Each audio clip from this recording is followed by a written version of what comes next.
सगळ्या वक्त्यांनी आपलं मनोगत व्यक्त करताना सांगितले की कार्यक्रमाला उशीर व्हायला आहे आणि आता बोलायचं कसं पण बोलणं तर गरजेचं आहे. कारण आमदार म्हणजे प्रमोद देशमुख आमचे बंधू, पहिल्या दिवशीपासून आम्ही त्यांच्या या शाळेची वाटचाल बघतोय.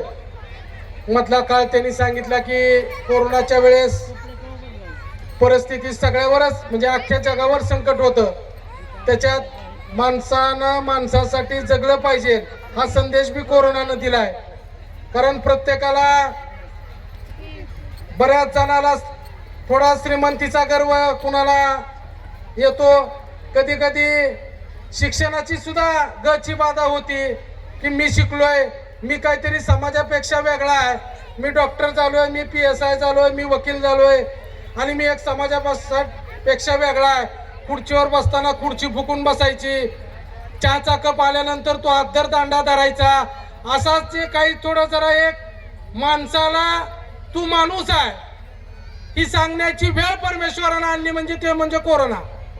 कारण त्यावेळेस बघितलंय की आपली पत्नी, आपला भाऊ, आपली आई, आपला बाप, आपला भाऊ की जे आपण सगळं आणलेलं घरात खुशीनं खाणारे, घर बांधलेले खुशीनं राहणारे, शेवटी खिडकीतून ब्रेड बिस्किट चहा द्यायची त्यांच्या हातून वेळ आली. तो काळ सगळ्या जगावर होता.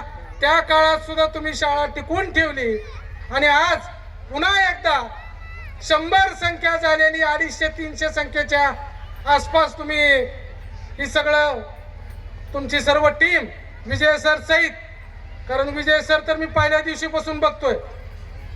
पडझडीच्या काळात 100चे 60 विद्यार्थी, 40 विद्यार्थी असताना विजय सर, 500 असताना विजय सर, पुन्हा 100 झाले, पुन्हा विजय सर, आता पुन्हा 300 विजय सर.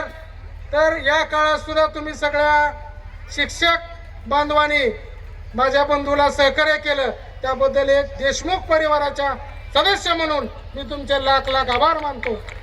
आणि या कार्यक्रमाला माझा भाऊ कुंदन देशमुख याची धावपळ मी रोज प्रत्येक वेळेस बघत होतो.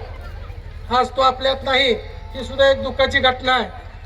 तरी सुद्धा आमदारांनी धीर न सोडता आज हे युनिट एक चांगल्या पद्धतीनं चालवलंय आणि त्यांच्या प्रस्तावित सांगितलं की भैयासारखं हिशोब मागतेत. मला म्हणते शाळा तोट्यात आहे.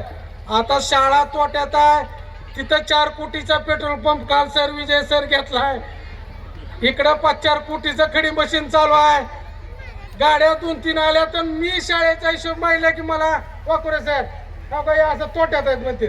मी भानगड कुठे आहे विजय सर, एक तर मला तुमची गाडी घ्यावी लागेल. म्हणजे मी तुम्हाला याच्यासाठी सांगायलो की आता API सरांनी सांगितलं की शिकलं पाहिजे. त्यांच्या अंगावर खाकीची वर्दी होती, म्हणजे ती आजच्या काळात वाघाची कातडी आहे. आपलं गाव किती आहे, 25,000 लोकसंख्येचं, 20च पोलिस गावाला सांभाळते, म्हणजे ते वाघाचा कातड आहे. त्यांनी सांगितलं शिकलं पाहिजे. आता या 2 वकिलांनी काय सांगितलं, शिकलं पाहिजे, मोठी पदवी घेतली पाहिजे, आपण पैसे कमवले पाहिजे, पण हे तर झालंच पाहिजे. मी एक सर्वसाधारण नागरिक आहे, मी काही जास्त शिकलेलो नाही. मला प्रमोद देशमुखजींना एवढंच सांगायचंय की तुम्ही जे आता तुमच्या शाळेच्या काही लोकांच्या डिग्र्या वाचून दाखवल्या त्याचा तर आम्हाला 100% अभिमान आहे. पण भविष्यात ज्या ठिकाणी तुमच्या शाळेतून विद्यार्थी गेलेत ते ह्या देशाचे, त्या गावाचे, त्या तालुक्याचे, त्या जिल्ह्याचे एक चांगले नागरिक म्हणून जगले पाहिजे, शान जगले पाहिजे. ही सुद्धा तुमच्या शाळेचं मोठेपणा. आज पदव्या घ्यायच्या, मी, माझी बायको, माझा फ्लॅट आणि माझी गाडी, एवढ्यापर्यंत पदव्या घ्यायच्या नाहीत, एवढ्यापर्यंत शिकायचं नाही. तुम्ही एक चांगला नागरिक म्हणून तुमच्या कुटुंबासोबत तुम्ही कसं वागता, तुम्ही ज्या गल्लीत राहता, ज्या मोहल्ल्यात राहता, ज्या गावात राहता, ज्या समाजात राहता, त्या समाजाबरोबर सुद्धा तुमची वागणूक कशी आहे हे सुद्धा संस्कार शाळेच्या माध्यमातून, पालकाच्या माध्यमातून विद्यार्थ्याला घडले पाहिजे. जसं की मग सरांनी सांगितलं की माझा विद्यार्थी स्टेजवर आल्यानंतर ज्या पद्धतीने टाळ्या वाजवल्या जातात त्याच पद्धतीनं माझ्या शेजारलीचा सुद्धा विद्यार्थी चांगला डान्स करतो काय की म्हणून शेजारलीपेक्षा तुमच्या टाळीचा आवाज जास्त आला पाहिजे. तो उद्देश ज्यावेळेस संपन्न होईल त्यावेळेस या शाळेतून घडलेले संस्कार त्या विद्यार्थ्याच्या डोक्यात आहेत. म्हणून काही न बोलता आता कार्यक्रमाला उशीर झालेला आहे, परंतु आता विद्यार्थी बोलत असले तर पालकांनी 2 मिनिटं ऐकायला काय हरकत नाही. सर, आपण जे फ्लेक्स लावलेले आहेत त्याच्यावरती एक शब्द खूप मला आवडला, मी सगळे फ्लेक्स वाचले. नाविन्यपूर्ण अध्यापनाद्वारे शिक्षण.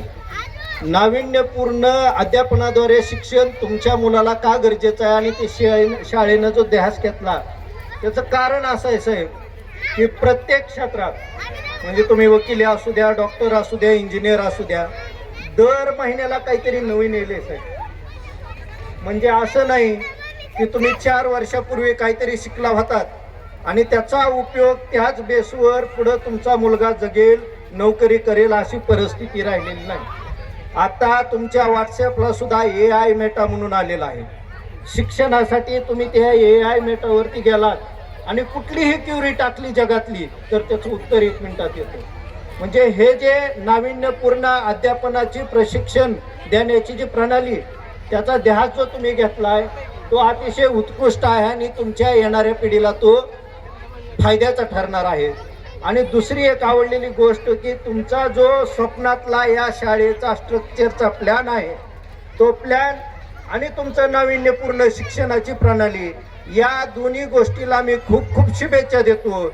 आणि या वर्षी असा शब्द देतो की तुमच्या नाविन्यपूर्ण शैक्षणिक प्रणालीला जे काय साधन लागेल त्या साधनापैकी फुल नाही फुलाची पाकळी म्हणून येणाऱ्या जूनला शाळा सुरू होत असताना मी माझ्याकडून या कुटुंबाचा सदस्य म्हणून तुम्हाला नाविन्यपूर्ण शिक्षण प्रणालीसाठी एक भेट वस्तू देणार आहे. ती आपण आम्हाला सुचवावी. येणाऱ्या जूनला मी ती तुम्हाला भेट देईल, या शाळेला भेट देईल हा शब्द देतो आणि थांबतो. आपल्या सर्वांना पण विनंती आहे की मुलांचा डान्स होत असताना फक्त आपल्याच मुलानं चांगला डान्स केला म्हणून कडकडून टाळ्या वाजवू नका. प्रत्येकाच्या मुलासाठी कडकडून टाळ्या वाजवा ही विनंती करतो आणि थांबतो. जय हिंद, जय महाराष्ट्र.